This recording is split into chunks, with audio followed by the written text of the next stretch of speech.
So if you're against Zelensky and you think he's some stooge and toady, which he probably is, Zelensky has never had more political capital than he has now. How has this military conflict made a more neutral or friendly Ukraine? The exact opposite is occurring. So somehow Putin has managed to accomplish everything that he set out to prevent. You're listening to the Corbett Report.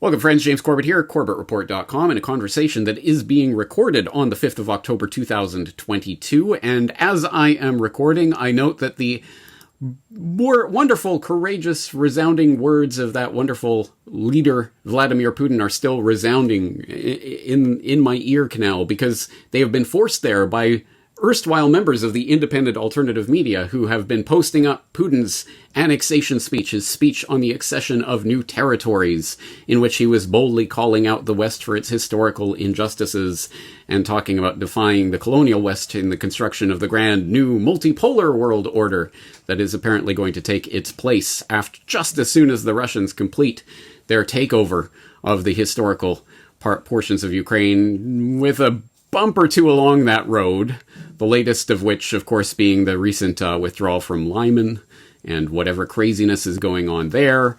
We have Russian Defense Ministry maps suggest rapid pullbacks in Ukraine and other such things that show that maybe there might be some problems with this grand rollout of this new world order that's being constructed on the Russian side.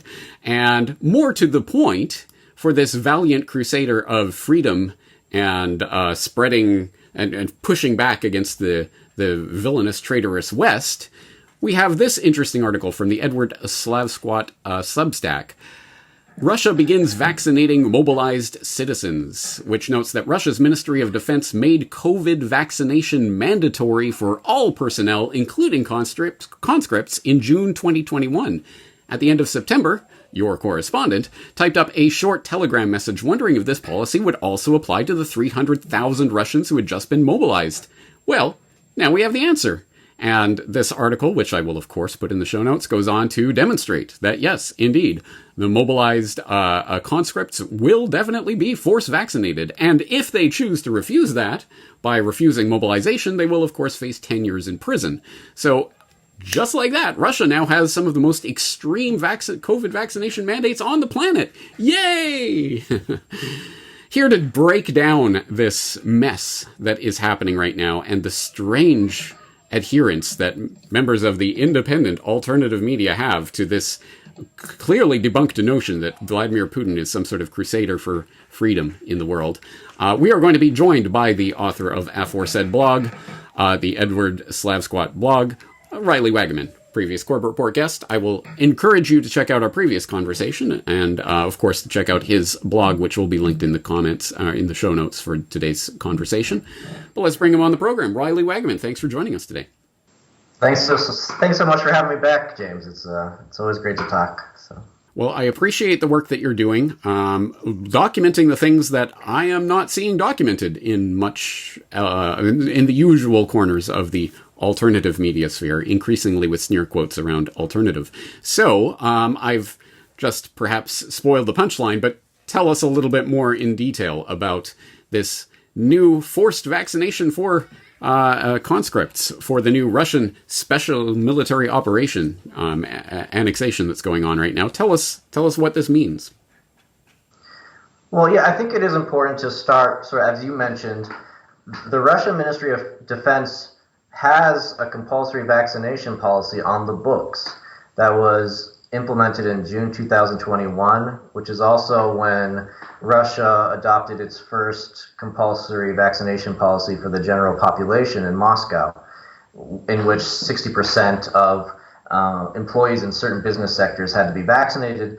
That policy was later ratcheted up to like 80%. I mean, it's a whole thing, but basically June 2021 is when Russia started pushing compulsory vaccination policies, and the Russian Ministry of Defense had one of the strictest policies. They were going to vaccinate everyone who didn't have some sort of health issue that would prevent them from getting vaccinated. And you even have from December 2021, Vladimir Putin came out. He was meeting with Shoigu, the defense minister, And he praised Shoigu for the army's almost 100% vaccination rate, which I'm sorry, there's no way that that's voluntary, especially in a country like Russia. It's just, let's be honest here. These people the military personnel were coerced into getting this unproven genetic medical experiment. And so, as you mentioned, when partial mobilization was announced in late September, I just wondered to myself, well, does that mean that these these mobilized citizens, are they also going to be subjected to this same compulsory vaccination policy? And what we saw was in the last few weeks, several regions have come out, Rostov, Penza, and Tatarstan, confirming that they are going to be vaccinating all mobilized citizens. And so these are 3 regions that have confirmed that they're doing it. But I want to actually point to something that I found very recently. Last night, I was digging deeper into this, and I found a very interesting article from news.ru, which is like one of the main it's a very popular Russian news site. And the article is centered around, it was asking whether those who are not vaccinated, are they still subject to mobilization, right? This idea that, well, I'm not vaccinated, so maybe I don't have to be mobilized. And so what they did is that this website, they called up this national hotline. It's like 122, and it will provide you with information about the mobilization regime. And according to the official federal hotline about mobilization, they said that, no, if you're not vaccinated, you'll just be vaccinated when you get here in your military units. And I'll just quote from this too. The call center added that vaccination is necessary to prevent epidemics. Therefore, it is mandatory for mobilized people to be vaccinated against coronavirus. If it is not available, vaccination will be carried out in a military unit. So there you go. And so the question now is, and by the way, this is open to discussion and debate, and I don't have the answer to it. How widespread is this policy going to be? Because even during when you had compulsory vaccination decrees in autumn of 2021, it was implemented at the regional level. And what this basically did is it allowed the Kremlin, the federal government, to sort of pretend that it wasn't them doing it. And it created situations where some regions took it very seriously, others less so. But it's very possible that we're going to see a very similar situation now with this mobilization, where probably some regions are going to be really gung-ho about it. Maybe others are going to look the other way. But this cannot be happening without the federal government's explicit approval. There's no way that something so sensitive and so serious could be implemented just willy-nilly, independently of the federal government. That's not how it works. And in fact, we have documentation, confirmation from the federal government talking about how all vaccination and COVID policies in Russia are coordinated very closely at the federal level. Like regional leaders consult with the federal government and with federal authorities, and then implement these policies based on this sort of consensus and consultation. So this idea that, I've seen some people saying, well, maybe this is just some rogue regions in Russia doing there's no decentralization in Russia. Everything is controlled at the center, So that's not a serious argument to make. This is being done most likely the same way that compulsory vaccination was rolled out a year ago at the regional level, where they took a few regions, 3 or 4, Moscow, a few others, and then over a period of 4 to 5 months, the entire country adopted the exact same policies. So we'll see what happens. Already, officially, and in fact, according to an official government portal, which is called explain.rf, they have an entire website dedicated to this. Will it be mandatory to vaccinate everyone who is mobilized? And they say, yes. Yeah, they say vaccination is essential to prevent occurrence of any epidemic. And according to this decree from June 2021, mandatory immunization applies to all categories of military personnel, including those called up for mobilization. So the rules on the book, now it's just a matter of how extensively this policy is going to be enforced. And we're already seeing regions publicly stating that mobilized citizens will be injected. All right, there are a couple of, I think, places where what you were saying will get pushback from the usual Kremlin agents in the comment section. One of which would be that Okay, even if this is coming from the Russian federal government, obviously it's from the fifth columners in there. It's not from Putin himself, who, of course, we know is against mandatory vaccination, right? He said as much, hasn't he? And then the other pushback you will get is that, don't worry, this is the good kind of clot shot. This is the wonderful Russian Sputnik V. And I know you have addressed both of these points in a great degree of detail on your blog. We will link to some of the relevant posts. But can you explain for the audience why those are not valid arguments? Yeah, Putin's positions on mandatory vaccination has been extremely two-faced, where he will publicly state that he's personally opposed to compulsory vaccination, and then at the same time is totally fine with every region in the country introducing compulsory vaccination. And even you have his spokesman, Dmitry Peskov, who is supposed to be representing the president, will come out and publicly state the Kremlin supports compulsory vaccination. In fact, Peskov even infamously said at one point that Russians, just like people all around the world, will have to get used to the fact that if you're not vaccinated, you're going to be discriminated against. You know, I mean, and there's so many examples of this. Putin publicly supported a nationwide digital health pass. When that was being debated at the federal level in Russia, Putin came out and said, look, I understand that people think I might not support this, but actually I do. And I think it's my responsibility to keep Russians safe. And I think we need this, this health digital cattle tag that separates the unvaccinated from the vaccinated. And this bill was one of the most unpopular bills in Russian history, and it had to be shelved eventually because the outcry was so severe. And I've written quite extensively on this topic. I did a series called Putin and COVID, and there's one section called Putin and compulsory vaccination. And anyone who's interested can check it out, and you can see how Putin will say one thing, and then the actual policy that is adopted in Russia is the exact opposite. And it's this very, very sort of cynical and distressing situation where we're just being gaslit, you know? Putin will say one thing, the exact opposite happens. Putin says this, but he seems to also praise the thing that he's criticizing. And it's like this. And to the second point of your question about how Sputnik V is a good clot shot, well, first of all, I'd have to ask you, how would you know? Because Russia has zero transparency, zero. It's even worse than in the United States and Europe, where at least they do have some sort of post-vaccination tracking system. There have been repeated attempts by organizations of doctors as well as lawmakers and other activists to even ask for basic stuff like, what is Sputnik V made of? Can you provide us the sort of specifics about the vaccine? Can you tell us at least how many people who have died who are fully vaccinated, whether it was linked to vaccination or not? Can you just give us these basic details? And the Russian government has repeatedly refused to provide even the most basic details about this drug. And if you go back and you look at, well, why would that might be? Well, because Sputnik V is AstraZeneca. It's an AstraZeneca knockoff. It was developed in partnership with AstraZeneca. AstraZeneca teamed up with the Russian government in July 2020. And now, oh, by the way, now Russia is developing 2 mRNA vaccines, 2 separate ones. The Vector Center and Gamaleya Center. Gamaleya is the creator of Sputnik V. Vector Center is run by the federal government, and they have their own vaccine called Epivec Corona, which was a total disaster. Why, if Sputnik V is so safe and effective, why would you want to develop an mRNA vaccine, 2 of them?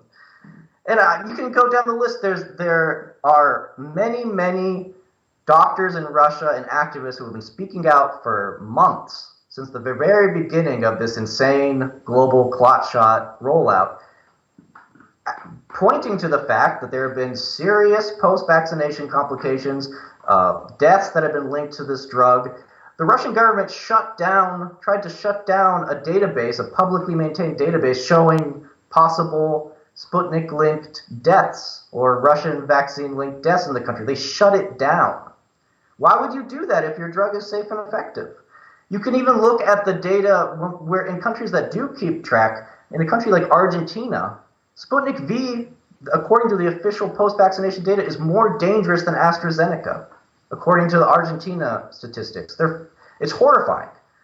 So, yeah, I mean, there's a lot more that could be said on this, but this idea that Sputnik is somehow a more traditional, safe, and effective vaccine is not true at all. It's based on the same experimental genetic platform that AstraZeneca is. And if it's so safe and effective, why develop an mRNA vaccine?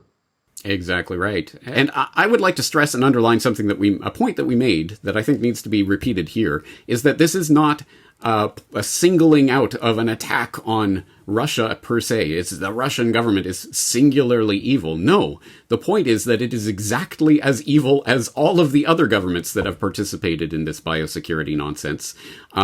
Yes, mobilized troops being used as pincushions. Yeah, of course, the Americans and everyone else does that as well. Of course, yes. And the fact that the government's in bed with these super shady biotech agencies and are also making deals to bring in vaccine passports and everything. Yes, like many, many other governments around the world. And that someone like Putin will be completely two-faced and will gaslight the public. Oh, don't worry, I'm against these mandates, secretly working to put the mandates in place behind the scenes, like every other politician around the world. This is not an attack on Russia. This is a wake-up call that Putin is not the savior that he's being portrayed in certain sectors of the erstwhile independent media. Independent of what?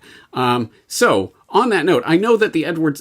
first of all, you, as someone who's been following your work on this, I know there is so much more to say about Sputnik V and about Putin's role in that, and etc. And you have said it in the past. So once again, I will direct people to your blog and the extensive work that you've done on this in the past.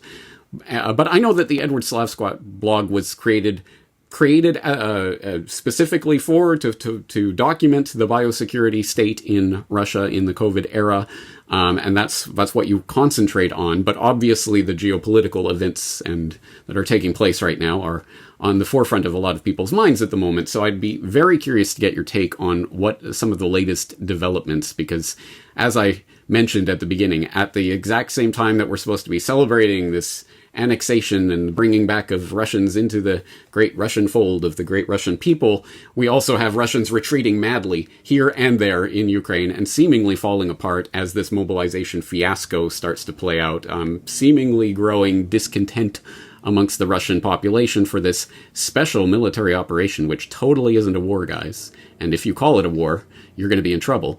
All of this craziness continues to play out. I would be very interested to hear your take, especially in context of a couple of very interesting articles that appeared on antiempire.com in the past couple of days, which are especially interesting in the light of, again, these alternative independent pundits who I won't even bother to name because they do not deserve any credit for anything.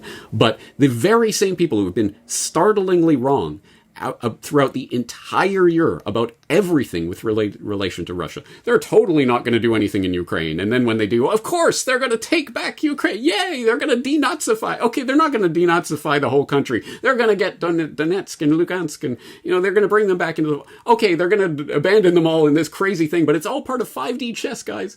And now I've literally seen posts by these same people in the last couple of days going, I don't really know what's going on, but I have the feeling that they're regrouping here and this sort of thing. Whereas antiempire.com, which has been startlingly right, I think, in a lot of its takes, has this article up recently. If Putin was a fifth column traitor, what would he be doing any differently? Which I think raises some very interesting points. Also, Putin is a serial decision-making procrastinator, and Russia is paying the price. Again, some very important points being made in those articles. I'd be very interested to hear your take on some of these latest developments. Yeah, well, first I got to plug my friend Marco at antiempire.com, who's been absolutely spot on, even months before the invasion, because he was one of the few ones who said this could really be a possibility and laid it out in very level-headed, cool terms. And he's also on Substack, guys, so check him out. Yes, and actually, let me put my hand up. I was one of those people who said, this is crazy. They're not going to invade Ukraine. Why would they do this? And They did. So honestly, that's a point for me to go, okay, I was wrong. I was wrong about that. And why was I wrong? And what does this mean? Unfortunately, the very same people who were saying, no, he'll never invade, were the same people who went around the next day and yes, it's a good thing that they invaded, which I'm not going to do. So anyway, hats off to people like Marco who saw it in advance. Absolutely. So I would say, if we're looking at the current situation in Ukraine, what I always focus on, I find it so bizarre when people are like, well, Russia's winning in Ukraine, or Ukraine is winning in Ukraine, and blah, blah, blah, blah, blah. All you have to do is look at what were the stated goals by Vladimir Putin on the morning of February 24th when he announced that tanks were going in to Ukraine. He said that the Russian military was going to demilitarize Ukraine, denazify it, and he also talked about the prevention of a permanent anti-Russia forming at Russia's doorstep. So if we can take these statements at face value and think that Putin is being sincere, all you have to do is just go down I'm very sorry. And he also, of course, said the protection of Donbass. I mean, that was also another very big one. So all we have to do is just go down this list. Ukraine has never been more militarized than it is now. It has never been more militarized than now. And not only that, if this war is supposed to prevent NATO expansion or shenanigans, Sweden and Finland are basically in process of joining NATO. Ukraine has never been more NATO-ized than any point in its history. You can look at denazification. One of the big feathers in Russia's cap was that when it took Mariupol, it captured several hundred Azov fighters, and these guys were labeled as sort of part of this sort of neo-Nazi punitive battalion thing going on in East Ukraine. There was plans by Denis Pushilin, who is the head of the Donetsk People's Republic, publicly announced in May that there would be international tribunals held in Donbass to try these Azov fighters for war crimes, and this included the head of the battalion. All of these fighters were exchanged in a prisoner exchange, and which included, in return, Russia got Viktor Medvedchuk, who is a very prominent oligarch and close friend of Vladimir Putin's. So you captured these Azov fighters who were constantly framed as these very, very dangerous neo-Nazis who were murdering and torturing and abusing ethnic Russians or Russian speakers, and then you trade them in a prisoner exchange for an oligarch and also 50 Russian soldiers. And obviously I support people going home. I'm not against prisoner exchanges per se, but if you're really serious about denazification, you just gave up the best opportunity you ever had for that. And unfortunately, what people have to realize is that this conflict has galvanized the worst aspects, the most extreme aspects within Ukraine, the ones that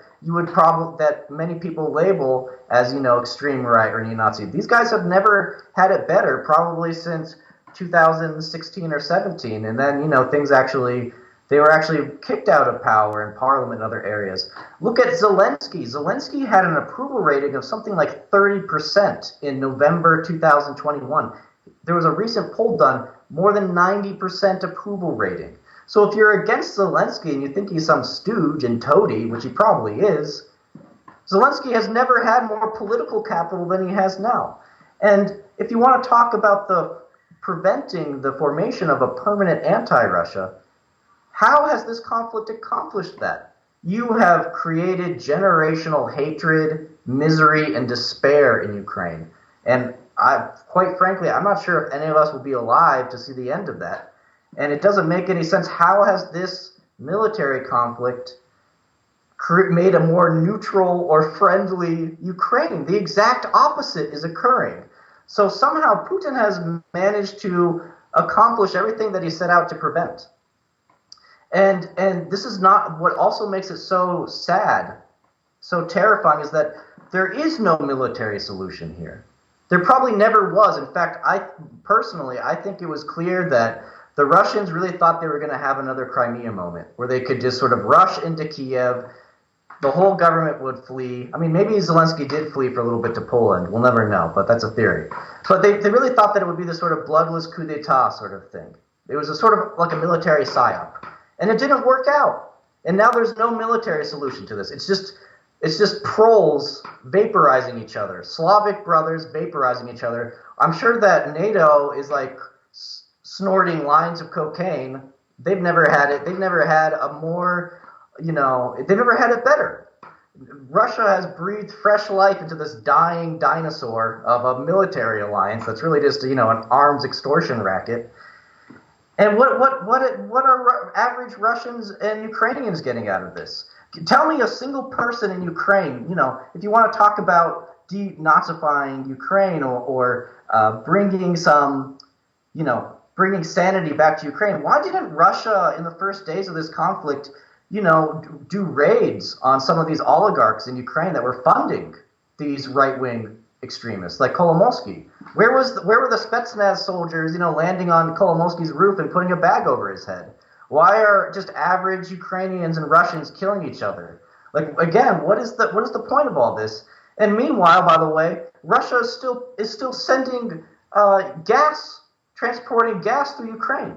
In fact, I'm pretty sure that's still happening. There's some financial dispute between Gazprom and Naftogaz, which is the Ukrainian company. But I'm pretty sure Russia is still paying Kiev to transport its gas across Ukraine.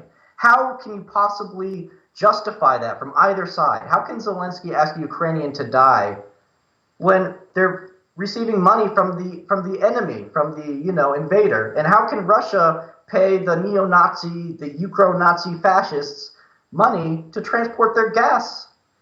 It's that this is an upside down garbage world. It's total clown land nonsense.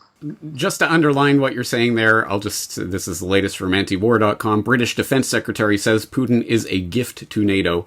British Defense Secretary Ben Wallace said Tuesday that Russian President Vladimir Putin is a gift to NATO as the war in Ukraine has made many alliance members make plans to increase military spending.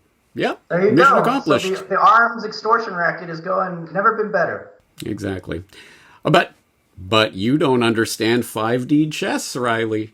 Trump has never been more powerful than he is now that he's out of power and under investigation, and Putin has never been winning harder than when he's losing in all of the stated goals that he's put for himself. You just don't get how this judo works. Right. Possibly, but you know what? At this point, I don't even care. Like, I'm so fascinated by this phenomenon where people are like, oh, what will this mean for Trump? What will this mean for Putin?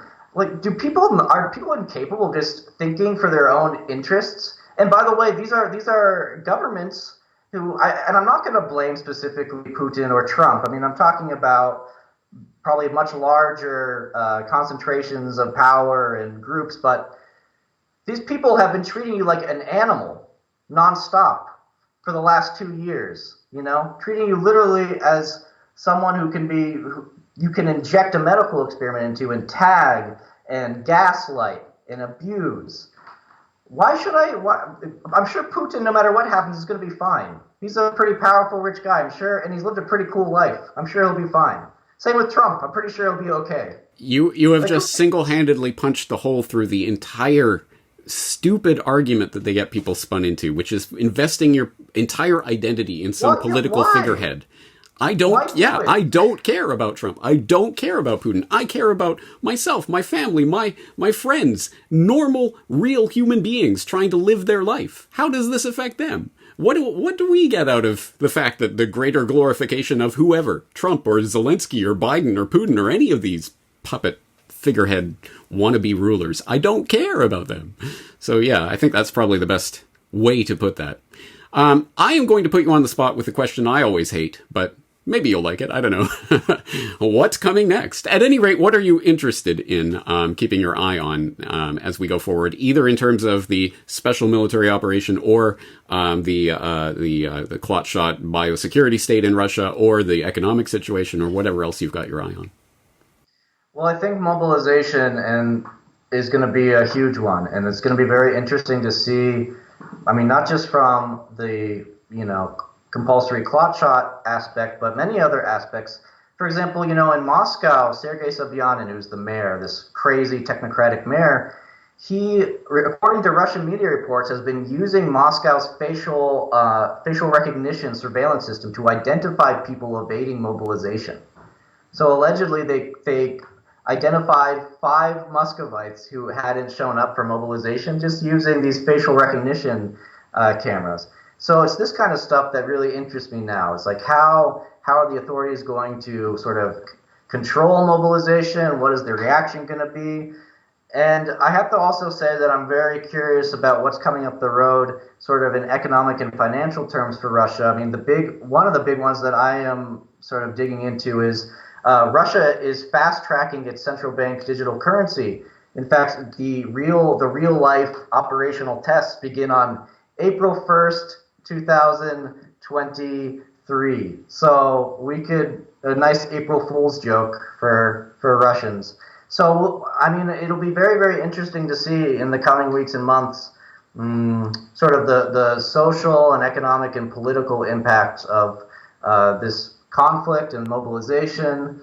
So I think there's a lot of stuff, at least if you're looking at it from Russia's perspective, coming up that I believe will be quite, I think we really are entering sort of an epoch-changing situation where things can change in very dramatic ways very quickly. I think you're right about that. I think that we don't have to go on a speculative limb about that. Yeah, exactly. So I will be looking forward to seeing your coverage on these topics in the future. As I have mentioned several times now, of course, you are at the Edward Slavsquat Substack. I hope people are following you there, as I am, because you have a lot of very important coverage there. And I know you also now have a podcast. Unfortunately, only a couple of episodes of which have been dribbled out so far, so I'm going to exert whatever peer pressure I can to get you to post more frequently, but tell us about your podcast. Well, no, I mean, I have sort of this thing I just call Squatcast, where I just sort of ramble into my microphone, but I also am working with my friends Roloslavsky and Marco from Anti-Empire, and we're going to try to get together and talk about Russia-related stuff. And we all have sort of different political views and just ways of approaching Russia, so it should be an interesting time for everyone. So. Well, I'm interested at any rate. So I think that's going to do it for today's conversation, unless there's anything else you'd like to add or any parting shots you'd like to make. That's all. Thank you so much for having me on, James. It's always really fun to talk. No problem. Thank you for doing what you do. All right.